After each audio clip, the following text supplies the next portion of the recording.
Rencana pemindahan ibu kota negara kembali bergulir. Selama ini Jakarta tak hanya menjadi pusat pemerintahan, tapi juga pusat kegiatan lain seperti ekonomi dan bisnis. Hal ini membuat daya dukung Jakarta sebagai megapolitan multifungsi kian melemah. Macet, persoalan tata ruang, hingga penurunan muka tanah menjadi dampak tak terhindarkan. Presiden Joko Widodo menugaskan Badan Perencanaan Pembangunan Nasional atau Bappenas untuk membuat kajian tentang pemindahan ibu kota. Jika hasil kajian menunjukkan ibu kota dipindahkan ke Palangkaraya, maka Jakarta akan menjadi pusat bisnis serta keuangan. Seperti dimuat dalam laman kompas.com, Kepala Bappenas Bambang Brojonegoro menyatakan, tahun 2019 mungkin penetapan hasil kajian saja. Beban Jakarta dan Jawa itu sudah terlalu berat. Pada saat yang sama, memindahkan ibu kota negara ke wilayah baru diharapkan menciptakan pusat pertumbuhan ekonomi baru. Wacana pemindahan ibu kota ke Palangkaraya menjadi hal yang sudah lama disuarakan dan muncul kembali.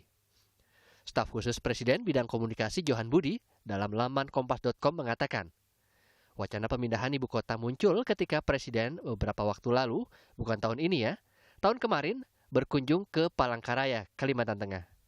Ini muncul pada statement yang pernah dikeluarkan Bung Karno untuk dijadikannya ibu kota negara di Palangkaraya. Lantas sudah sesiap apa Palangkaraya dengan rencana pemindahan ibu kota? Sangat siap. Kenapa? Provinsi Kalimantan Tengah itu persis berada di tengah-tengah NKRI, baik utara selatan maupun timur baratnya. Ya kan kalau kita lihat di Provinsi Kalimantan Tengah ini kan wilayahnya kan masih relatif sangat luas itu. Kemudian dari dari katakanlah misalnya keamanan dari segi lingkungan misalnya, katakan di sini kan tidak ada gunung berapi sehingga gempa tidak ada. Artinya itu sangat relatif sangat aman. Lalu mengapa Palangkaraya yang kerap dicetuskan untuk menjadi tempat ibu kota dipindahkan?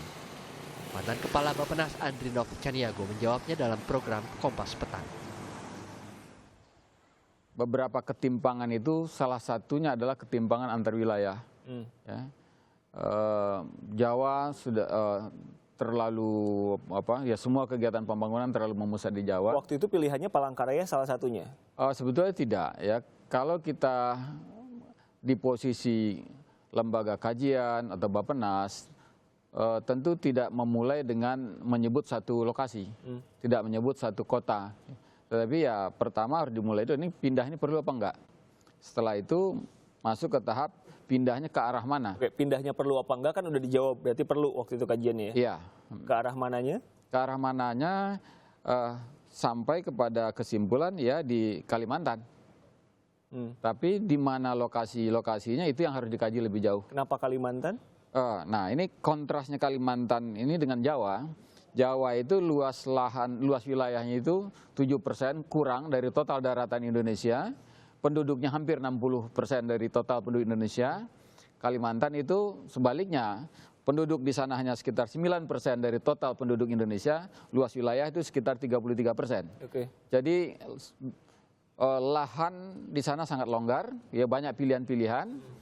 Nah, antara lain sebetulnya itu, tapi pertimbangan lain ya karena Kalimantan ini ada di tengah, ya lokasi yang kira-kira di tengah itu ada di Kalimantan lah. Oke. Ya. Wacana pemindahan ibu kota negara telah muncul pada zaman Presiden Soekarno, bahkan saat penjajahan pemerintah kolonial Belanda. Wacana ini muncul kembali pada era Presiden Susilo Bambang Yudhoyono. Di era Presiden Joko Widodo, wacana ini kembali dihembuskan pada 2015 oleh Kepala Bappenas periode 2014-2015 Andrinov Caniago. Tim Liputan, Kompas TV.